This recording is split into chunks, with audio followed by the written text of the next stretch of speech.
सभी को सुप्रभातम, नमस्कारम। आज हमारा संस्कृत जो भाषा में पढ़ा रहा था, बेसिक से समझा रहा था। पहले वाले टॉपिक में मैंने आपको लिंग, वचन और पुरुष के बारे में बताया। आज मैं आपको लकार के बारे में बताना चाहता हूँ। लकार क्या है, लकार किसे कहते हैं, लकार कितने प्रकार के होते हैं, उनके बारे में बताना चाहता हूँ। लकार क्या है? जिस प्रकार हम हिंदी में काल कहते हैं, हिंदी में मुख्यतः 3 काल होते हैं, वर्तमान काल, भूतकाल और भविष्य काल। उसी प्रकार इंग्लिश में टेंस कहते हैं, प्रेजेंट टेंस, पास्ट टेंस और फ्यूचर टेंस। तो हम हमारी संस्कृत भाषा के अंदर काल को क्या कहते हैं? लकार। देखना आप, मैंने क्या बता रहा हूँ, लकार। लकार यानी काल। अब काल क्या कहते हैं? किसी समय परिस्थिति को, यानी किसी विशेष समय अवधि को क्या कहते हैं? काल कहते हैं। जिसे कोई किसी निश्चित समय अवधि में किए गए कार्य को दर्शाने वाला समय काल कहलाता है। आगे आपके समझ में? यानी जैसे मैं रोटी खा रहा हूँ, तो ये क्या दर्शाता है कि मैं इस समय रोटी खा रहा हूँ। राम पुस्तकम पठति, यानी राम पुस्तक पढ़ता है।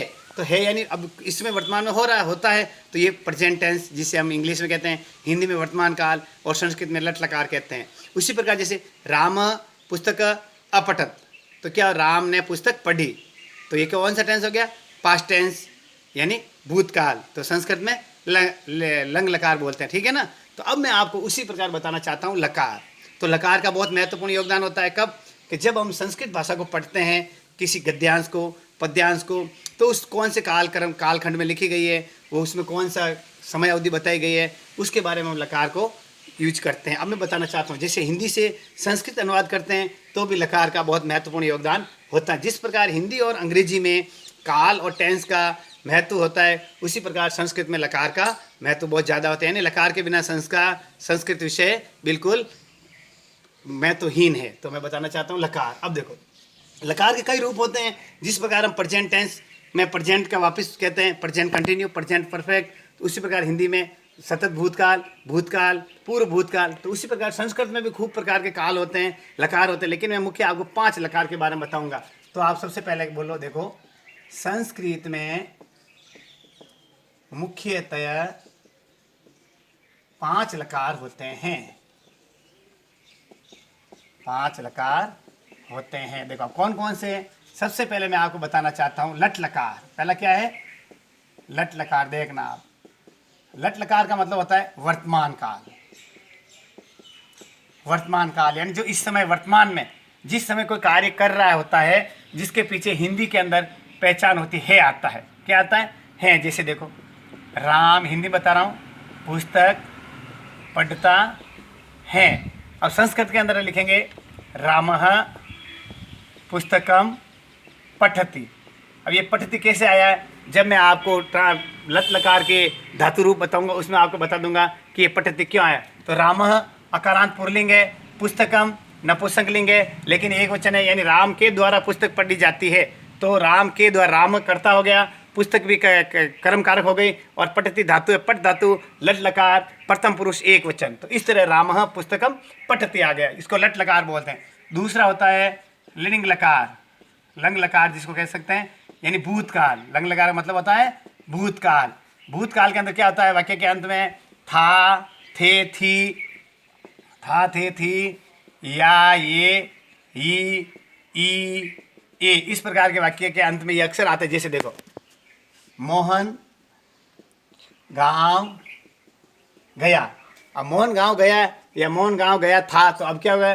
मोहन, वापिस वो मैंने बताया, यानी प्रथम पुरुष, कर्ता कारक एक वचन। ग्रामम, गांव को, ग्रामम यानी गांव को, कर्ता ने कर्म को, तो द्वितीय विभक्ति एक वचन।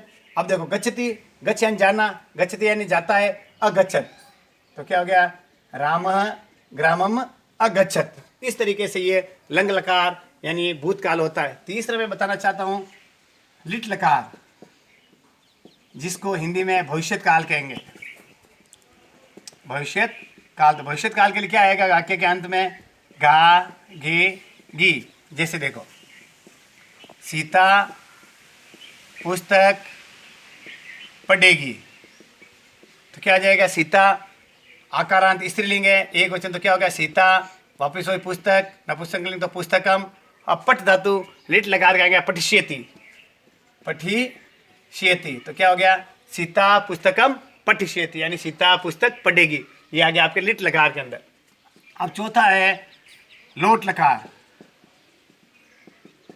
लोट लकार यानी अज्ञात, यानी किसी को आज्ञा दो, किसी को आज्ञा, जैसे आओ, जाओ, पढ़ो, लिखो, आओ, जाओ, खाओ, पियो, इस तरह। जैसे देखो, तुम घर जाओ, तो ये क्या, एक आदमी दूसरे को आज्ञा दे रहा है, तो क्या हो गया, त्वम गृहम गच्छ, त्वम गृहम गच्छ, तो तुम घर जाओ। अब तुम कौन सा हुआ, मध्यम पुरुष एक वचन, गृहम वापिस हुई द्वितीय विभक्ति, और गच्छ पढ़ गच्छति का विधि लोट लकार के अंदर कहता तो गच्छ मध्यम पुरुष एक वचन, तुम गृहम गच्छ, तुम घर जाओ।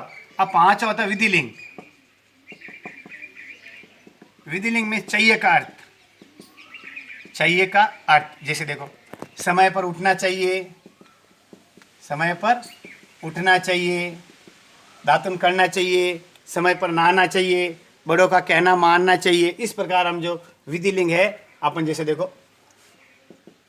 राम को घर जाना चाहिए, राम ग्रामम गच्छतु, यानी राम को घर जाना चाहिए। इस प्रकार मैंने आपको विधिलिंग तो बता दिया। अब लकार वापिस, लट लकार वर्तमान काल, लंग लकार भूतकाल, लिट लकार भविष्यत काल, लोट लकार अज्ञात, विधिलिंग चाहिए कार। तो मैंने आपको अब लकार के बारे में बताए हैं। कल अपन पढ़ेंगे तो वापिस, जैसे लट लकार है, धातु रूप किस प्रकार होते हैं, इन सभी के अंदर मैं आपको धातु रूप बताऊंगा। फिर हम आगे से आगे किस प्रकार हिंदी से संस्कृत में अनुवाद करेंगे उसके बारे में पढ़ेंगे। नमस्कार साथियों।